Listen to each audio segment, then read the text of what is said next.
Hello good evening. तो आज मैं दिखा रही हूँ आप लोगों को धनबाद का राम मंदिर। यहाँ मैं नहीं गई हुई थी, मेरे हस्बैंड गए हुए थे अपने ऑफिस के काम से। तो गए तो वहाँ मंदिर चले गए पूजा करने के लिए चले गए। तो वहाँ से एक वीडियो क्लिक करके ले आए, कहे कि तुम भी अपने फॉलोवर्स को ये मंदिर दिखाओ, उनको भी बहुत प्यारा लगेगा।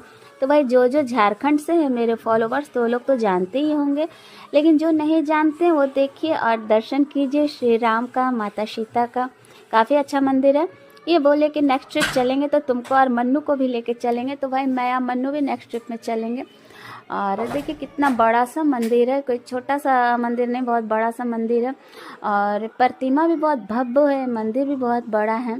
प्रतिमा का हम दर्शन करवा रहे हैं। तो देखिए कितना प्यारा सा माता सीता और राम जी का विग्रह रूप है, बहुत अच्छा लगा। और भाई हम तो गए हुए नहीं थे तो इस सौभाग्य हमको प्राप्त नहीं हुआ कि हम पूजा करें, लेके चलिए। मेरे हस्बैंड को तो बहुत अच्छा लगा। वो